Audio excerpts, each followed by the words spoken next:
اعوذ باللہ من الشیطان الرجیم بسم اللہ الرحمن الرحیم۔ نصیحت کیجیے مگر شرمندہ نہ کیجیے، مقصد دستک دینا ہوتا ہے، دروازہ توڑنا نہیں۔ اچھا سوچیں اور اچھا بولیں، کیونکہ بدگمانی اور بدزبانی دو ایسے عیب ہیں جو انسان کے ہر کمال کو زوال میں بدل دیتے ہیں۔ کسی کے جذبات کو اتنی چوٹ نہ پہنچاؤ کہ آپ کا خیال جب بھی اسے آئے تو اسے تکلیف ہی محسوس ہو۔ مطلب کا وزن بہت زیادہ ہوتا ہے، تبھی تو مطلب نکلتے ہی رشتے ہلکے ہو جاتے ہیں۔ سوچ سمجھ کر بولا کرو، الفاظ نسلوں کا تعارف کروا دیتے ہیں۔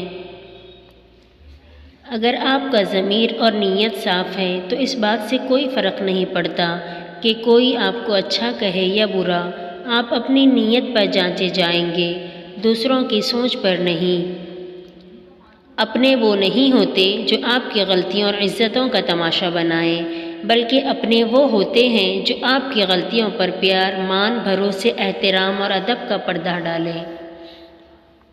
جس شخص کو دین کی نعمت مل جاتی ہے اسے دنیا اور آخرت کی بھلائی نصیب ہو جاتی ہے۔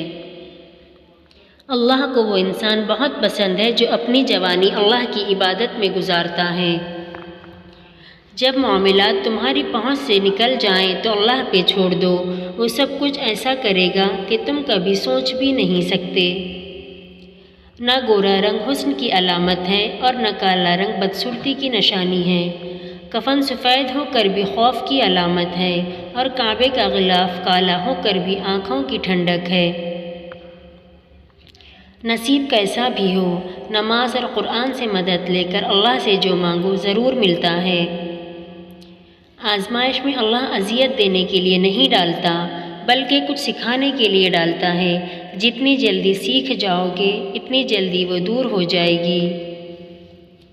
جو شخص سجدوں میں روتا ہے اسے تقدیر پر رونا نہیں پڑتا۔